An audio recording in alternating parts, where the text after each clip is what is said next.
Hello बच्चों, board exam 2025 अब बहुत करीब आ चुका है और स्कीम भी आ गई है।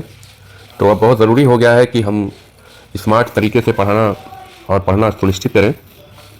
तो उसी कड़ी में मैं आप लोगों के लिए इम्पोर्टेंट प्रश्न जो 1 नंबर के प्रश्न हैं आपके एग्ज़ाम में पूछे जाते हैं, परिभाषा और फार्मूला के लिहाज से। तो उन प्रश्नों को मैंने कॉपी पे लिखा हुआ है, तो उनको देखिए बारी बारी से।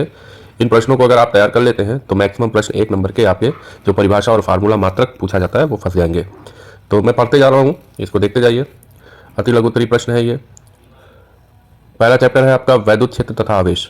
इसमें जो है आपको सबसे पहला परिभाषा हो जाएगी वैद्युत क्षेत्र की तीव्रता की परिभाषा एवं मात्रक। उसके बाद में वैद्युत फ्लक्स का मात्रक एवं विमीय सूत्र। उसके बाद है गॉस की प्रमेय एवं सूत्र।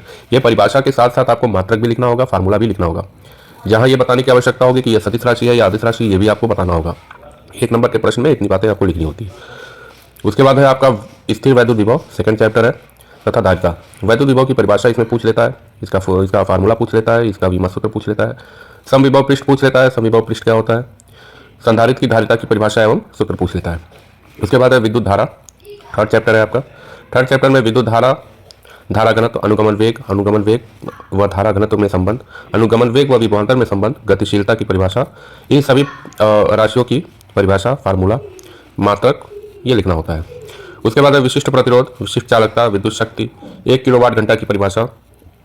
तो ये राशियाँ हैं, इनका फार्मूला, मात्रक ये भी लिखना होता है। सेल का आंतरिक प्रतिरोध अक्सर पूछ लेता है कि सेल के आंतरिक प्रतिरोध से आप क्या समझते हैं, तो उसको परिभाषित करना होता है। उसके बाद 1 किलोवाट के बल्ब में 1 मिनट में कितनी ऊर्जा व्यय होगी, तो ये आंतरिक प्रश्न है, इसको बाद में देखा जाएगा। उसके बाद है आपका चुंबकीय क्षेत्र, चुंबकीय बल रेखाएं, लॉरेंज बल की परिभाषा एवं सूत्र, ये आपका फोर्थ चैप्टर से होगा। उसके बाद है epsilon not, mu naught epsilon not का मान एवं विमा सूत्र, एम्पियर का परिपथी नियम। तो ये है आपके अध्याय 4 से कुछ इंपॉर्टेंट प्रश्न थे जिनकी परिभाषा, फार्मूला और मात्रक अक्सर पूछा जाता है एग्जाम में। उसके बाद है अगला लेसन, अध्याय 5, चुंबकत्व एवं द्रव्य से। इसमें है आपका प्रति तथा अनुचुंबकीय पदार्थों में मुख्य अंतर लिखिए। अक्सर अंतर लिखने के लिए पूछ लेता है। प्रतिचुंबकीय, अनुचुंबकीय व लौह चुंबकीय पदार्थ की परिभाषा लिखिए एवं उदाहरण भी दीजिए। तो परिभाषा के साथ साथ आपको उदाहरण भी याद रखना है। कभी कभी सिर्फ उदाहरण ही पूछ लेता है, या कभी कभी प्रतिचुंबकीय या अनुचुंबकीय पदार्थों के दो नाम पूछ लेते हैं, 2 नाम बताइए। तो इस तरीके से आपको याद रखना है। चुंबकशीलता, अपेक्षित चुंबकशीलता और चुंबकीय प्रवृत्ति की परिभाषा, यह फार्मूले के सहित आपको याद रखना है। चुंबकीय फ्लक्स, स्वप्रेरण व स्वप्रेरण गुणांक की परिभाषा एवं सूत्र लिखिए। उसके बाद है 1 हेनरी स्वप्रेरकत्व को परिभाषित किए, हेनरी की परिभाषा पूछ लेता है। अगला चैप्टर है अध्याय 7, प्रत्यावर्ती धारा। प्रत्यावर्ती धारा के शिखर मान से आप क्या समझते हैं, प्रत्यावर्ती धारा का शिखर मान पूछ लेता है। ये 2 नंबर में भी प्रश्न पूछता है, निगमन करने के लिए कह देता है, शिखर मान I0 की का निगमन करने के लिए कह देता है। उसके बाद है वैद्युत अनुनाद से आप क्या समझते हैं, अनुनाद की परिभाषा पूछ लेता है। उसके बाद प्रत्यावर्ती प्रतिबाधा से आप क्या समझते हैं, प्रतिबाधा का फार्मूला पूछ लेता है। कभी कभी सिर्फ फार्मूला ही पूछ लेता है। ये 3 नंबर में भी अक्सर पूछ लेता है, निगमन करने के लिए, LCR परिपथ के लिए इसको परिभाषित करना होता है, इसका मात्रक है।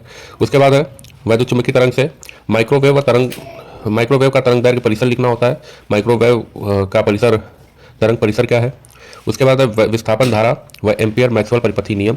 और फिर लास्ट है आपका गामा किरण व पराबैंगनी किरणों की परास एवं उपयोग लिखना होता है। तो अक्सर जो है गामा किरण, पराबैंगनी किरणों की परिभाषा भी पूछ लेता है, तो परिभाषा भी देख लीजिए और उसके बाद जो है उसका उपयोग और उसका परास ये देखना है।